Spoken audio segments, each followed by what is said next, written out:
गुरु को देखने के बाद तो साधक को एक तक देखना चाहिए, रोना चाहिए। जितना साधक अपने गुरु को देख करके रोता है, गुरु दया करते हैं, धीरे धीरे उसके पाप कर्मों को क्षमा कर देते हैं। लेकिन प्रेमी भाई बहनों, हम लोग जाते हैं तो सोचते हैं कि बस गुरु के सामने हंसते रहें और हंस करके चलेंगे तो इतना कहेंगे, महाराज जी एक फोटो भी खिंचा लें, सेल्फी आपके साथ, ताकि इसको हम भजाएंगे फोटो को चल के जिले में, कहेंगे देखो महाराज जी हमसे खूब प्रेम करते हैं। है प्रेमी भाई बहनों, ये सिर्फ दिखावा है। क्या है? दिखावा है। गुरु महाराज ने कहा भी था, अरे बच्चा क्या फोटो खींचते हो, इस फोटो को अंदर बिठा लो। कहां बिठा लो? फोटो जड़ है। फोटो क्या है? जड़ है।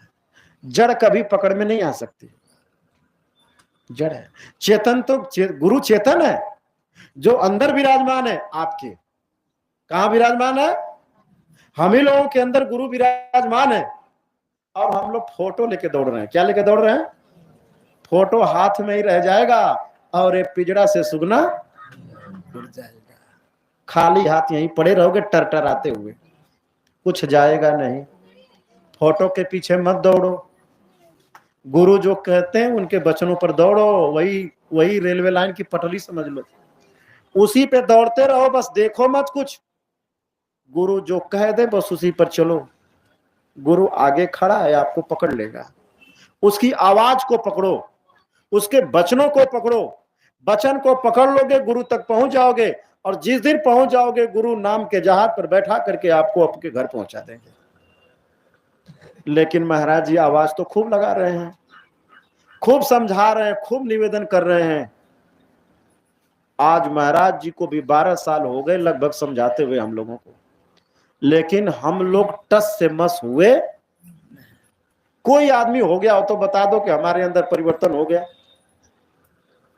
क्यों नहीं हुआ? क्योंकि हम लोगों ने मन की गुलामी की है। किसकी गुलामी? गुरु की गुलामी नहीं की है। लेकिन प्रेमी भाई बहन, महात्मा आज भी हाथ पसारे खड़े हैं, गोदी में लेने के लिए हाथ पसार के खड़े, आ जाओ मैं अपने गोदी में बैठा लूंगा। प्रेमी भाई बहनों, इतने के बावजूद भी गुरु प्रेम करते हैं। क्या करते हैं? क्योंकि गुरु के पास इसके सिवाय कुछ नहीं है। दया के सिवाय, प्रेम के सिवाय गुरु के पास कुछ नहीं है। इसका उदाहरण आप समझ लीजिए। जैसे प्रेमी भाई बहन, सूरज है,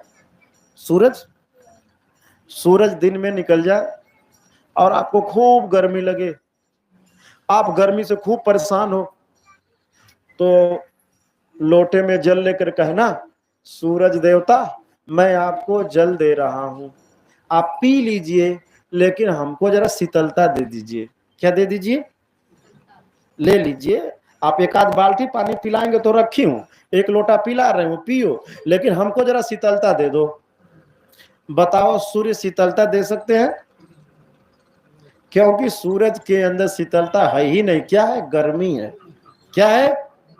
उष्मा है। जिसके पास जो चीज नहीं है वो नहीं दे सकता है। मान लो पूस की रात हो, कड़ाके की ठंड पड़ रही हो, चंदा मामा आपको देख रहे हो, आप छत पे गए तो आप चंदा मामा को देख रहे हो, चंदा मामा आपको देख रहे हो। उनको भी पानी पिलाना, कहा पानी पी लो। क्या देख रहे हो? पानी पी लो, जरा गर्मी दे दो, बड़ी ठंड लग रही है, रजाई हमारी छोटी है। बताओ, चंदा मामा गर्मी देंगे? क्यों नहीं देंगे? क्योंकि उनके पास गर्मी। उसी तरह से महात्माओं के पास केवल दया है। क्या है? वो चाह करके भी आप पर गुस्सा नहीं हो सकते हैं। क्यों? क्योंकि उनके अंदर गुस्सा नहीं है, क्रोध नहीं है, थोड़ा बहुत ऊपर से डांट डूट देते हो, दिखावा है। उसी तरह से जैसे एक माँ का गुस्सा होता है अपने बेटे के प्रति। देखते हैं माँ ऐसे डंडा लेके चमका, रुक रुक आ रही हूं, तू अभी नहलाई हूं, अभी धूल में चला गया, अभी नहला, अभी धूल में खेल रहा, अभी मारती हूं, तो बच्चा उठ के भगेगा। माँ थोड़ा दौड़ाएगी, फिर डंडा से डराएगी, लेकिन फिर उठा के प्रेम करेगी। क्या करेगी?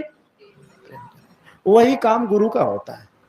प्रेमी भाई बहन, जैसे आप लोग हैं, मान लो उदाहरण के रूप में कि आप किसी दूसरे बच्चे को खिला रहे हो, किसी का बच्चा हो, सब खिलाते हैं, आप बच्चा खिला रहे हो और सो रहे हो, सो करके अपने सीने पे बैठा करके खिला रहे हो, मान लो उसी समय उस बच्चे को सूसू लग जाए, या चलो पोटी लग जाए, टट्टी कर दे, सूसू कर दे और आपका सब गंदा हो जाए, तो आप लोग बताओ कितने लोग ऐसे हो जो उस बच्चे को मारोगे और पीटोगे? कोई मारेगा? क्यों नहीं मारोगे? क्योंकि वो बच्चा है। क्या है? अज्ञान है। क्या है? इसलिए वो बच्चे को कोई मारेगा नहीं, उसके मम्मी को बुलाएगा, आ जाओ बच्चे को ले जाओ, इसको भी साफ करो और हमें भी साफ करो। साफ हो गया।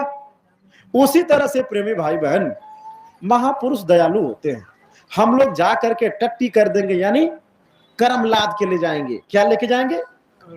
मथुरा में भी ला देंगे, निंदा करके, चुगली करके, गोल बना के, इनको लड़ा के, उनको भिड़ा करके, गुरु की सेवा बाधित करके, मतलब तमाम तरह से ला देंगे। और फिर जाके फिर कुटिया महाराज जी को ऐसे दर्शन करेंगे। वो हंसते हैं, कहते हैं अच्छा अच्छा, उसके भी सिर पे हाथ रख देते हैं। तो पीछे जो ईमानदार वाला वो कहेगा क्या करूं महाराज जी, जब आप ही ठोक रहे हैं तो मैं क्या करूं, हमको तो जिले में चलने नहीं देता है।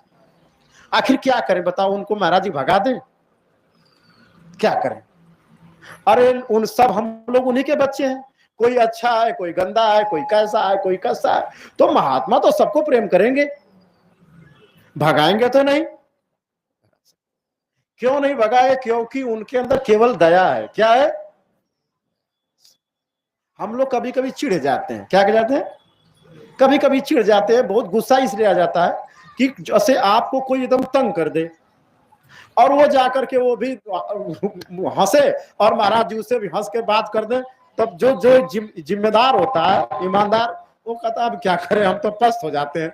अब इसके गोल वाले जानते हैं कि इसको महाराज जी बहुत मानते हैं और एक नंबर का जिले में रहना मचाएगा। तो क्या करें? महापुरुष करे तो क्या करें उसको? अरे वो तो समदर्शी है। कैसे है? लिखा गया कि समदर्शी नाम तिहारो। आपका नाम क्या है? समदर्शी, यानी सबको समान देखने वाले आप हैं। तो बताओ, आप ही बताओ, ये किसको भगाए और किसको रखे? महात्माओं का ये काम नहीं है। लेकिन महात्मा एक ऐसी किला गाड़ दिए हैं कि जाएगा वही, बाकी सब रुक जाएंगे। राड़ मचाने वाले सब रुक जाएंगे उसी पर। उसके आगे बढ़ेगा वही जो गुरु वचनों पर चलेगा। हंसेंगे सबके साथ हो तो वो तो सबके साथ फोटो खिंचवा लेंगे, सबके साथ हंस लेंगे, उसकी भी बात बता देंगे, उसकी भी सुन लेंगे, उसके भी सर पे हाथ रखेंगे। लेकिन आपको बड़ा ताज्जुब होगा, ये कैसे? वो इसीलिए प्रेमी भाई बहनों, क्योंकि महात्मा दयालु होते, दया के सिवाय उनके पास कुछ होता, बस इतना समझ लो आप। इसलिए प्रेमी भाई बहनों, धोखा मत खाना। इसीलिए अच्छा आदमी भी इस दृश्य को देख करके अपना मन बदल देता है, वो भी उसी में शामिल हो जाता है, वही करने लगता है। लेकिन प्रेमी भाई बहन, अंतिम में पता चलता है जब वो छट जाता है तब।